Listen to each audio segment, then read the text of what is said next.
बता रहा हूं मैं। अब देखो तुक्का, तुक्के की बात कर लेता हूं बच्चों। तुक्के की बात यह है कि मैथ्स का टीचर हूं तो मैं मैथ्स के हिसाब से भी बताऊंगा तुक्के को। बच्चों जैसे कोई 4 विकल्प हैं किसी चीज में और आप 4 क्वेश्चन करते हो और चारों पे मान लीजिए पहला, दूसरा, तीसरा और चौथा, और चारों में आपने ए भर दिया। मान लीजिए इसका ए भर दिया, इसका ए, इसका ए, इसका ए। इन चारों में यह संभावना जरूर है कि एक, क्योंकि संभावना प्रोबेबिलिटी, इन चारों में एक संभावना यह जरूर है क्या।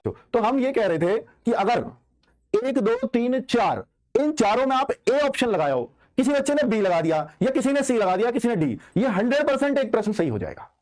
अब आप ये सोच रहे थे इससे पहले कि सर अगर 1/4 की नेगेटिव मार्किंग होती और ये तब हम लगाते ए ऐसे भर के, तो फिर बराबर में ही छूटते आप, तो वहां कोई फायदा नहीं है। भैया एक सही हुआ और 3 4 गलत हो गए तो बराबर में आ गए वहीं, तो इसलिए वहां कोई फायदा नहीं है। यहां पर आपने मान के चलाओ, मैं ये मान के चलूं कि भैया आपका एक प्रश्न सही हो गया तो क्या होंगे 3 गलत, यही तो प्रोबेबिलिटी बनेगी। हाँ यही संभावना बनती है। 3 गलत हो गए तो इन 3 गलत की वजह से आपका कितना कटा 0.75, ये माइनस हुआ और इसकी वजह से मिलेगा कितना 2 नंबर। नेगेटिव मार्किंग समझा रहा हूं आपको। तो कैसे हुआ ये, बी भी लगा दोगे ना 4 में तो एक सही हो जाएगा पक्का, पर एक सा भरना। तो भैया ये आपका जो है ना फिर भी फायदा कितना रहा, ये वो क्वेश्चन थे जो मुझे बिल्कुल नहीं आते थे।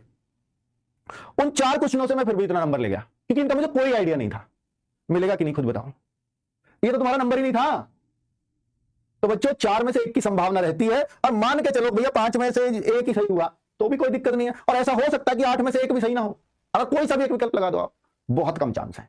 अगर एक भी सही ना हो 8 में से तो होगा नुकसान, पर ऐसी कभी कोई संभावना नहीं। आप कभी भी चेक करना कि जो एग्जाम में, हालांकि वो कभी ऐसे सोच के नहीं बनाता, लेकिन अगर आपके एग्जाम में 80 क्वेश्चन आए हैं ना, 80 क्वेश्चन आए हैं ना, तो यह संभावना जरूर होगी कि भैया 20 क्वेश्चन के लगभग ए उत्तर होंगे और लगभग 20 क्वेश्चन के बी उत्तर होंगे और लगभग 20 क्वेश्चन के सी उत्तर होंगे और लगभग डी होंगे। ऐसा जरूरी नहीं है कि ए पे 20 ही क्वेश्चन हो, ऐसा हो सकता है इस पे 22 हो, इस पे 18 ही आ जाए, पर लगभग वही आएगा।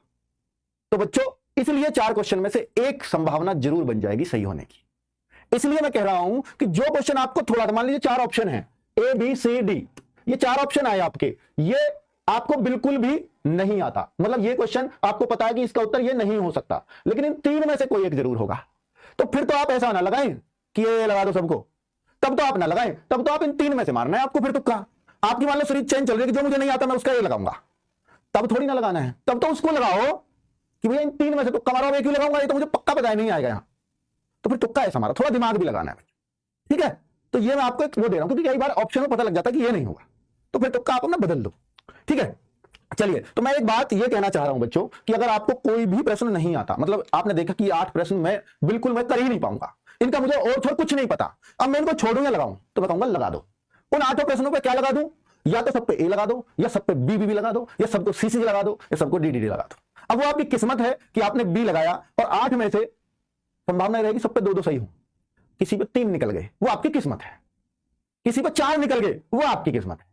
ठीक है, तुक्के में भी किस्मत आ जाएगी बीच में। तो बच्चों ये बातें बतानी इसलिए